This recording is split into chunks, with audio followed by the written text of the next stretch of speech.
دوستانو زما رضوان مراد سلامونه او نیکی هیله ومنئ. دا هم د سیمې خبرونه. د اوکراین په سیمفروپول ښار کې د کریمیا د سیمیز پارلمان مخته روسي پلو او د اوکراین د نوي حکومت ملاتړو مظاهره کوونکو په خپلو کې شخړه وکړه. د فبروري په 26 نیټه روسي پلو مظاهرچیانو او فعالانو له اوکراین څخه د جلا کېدو غوښتنه وکړه. په همدې حال کې د کریمیا تاتاریانو د اوکراین د تجزیې پر ضد لاریون وکړ. یو شمېر روسي پلو مظاهره کوونکي د کریمیا د پارلمان ودانۍ ته داخل شول او پر هغې د روسیې بیرغ پورته کړ.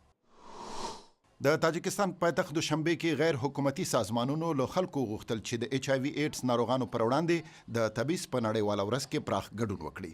ملګرو ملتونو د مارچ لومړۍ نیټه له ایچ آی وي ایډز سره د تبعیض پر وړاندې د مبارزې نړیواله ورځ ټاکلې ده. د غیر حکومتي سازمانونو استازو ویل که څه هم چې د تاجکستان د قوانینو له مخې د ایچ آی وي ایډز پر وړاندې تبعیض منع ګرځول شوی دی، خو بیا هم اکثره وخت دا کار ترسره کیږي.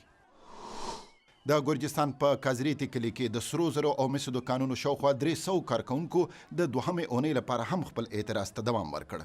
د کارکونکو د کاري ساحې د ښه کولو په تنخواګانو کې د 40% کې زیاتوالي او کار ته د 180 استل شو کارګرانو د بیا رابللو غوښتنه کوي. او د قزاقستان په استانه کې پولیسو خپلواک بلاک لیکونکی نور علي آیتلینوف چې د ولسمشرۍ د ماڼۍ مخته په یوازې سر اعتراض وکړ توقیف کړ. آیتلینوف د هغو 2 بلاک لیکونکو د خوشي کېدو غوښتنه وکړه چې په الماتۍ کې نیول شوي دي. د نوموړي دا 2 ملګري هغه مهال ونیول شول کله چې د ښاروال او د سیمې د خلکو ترمنځ غونډې ته د داخلېدو هڅه وکړه.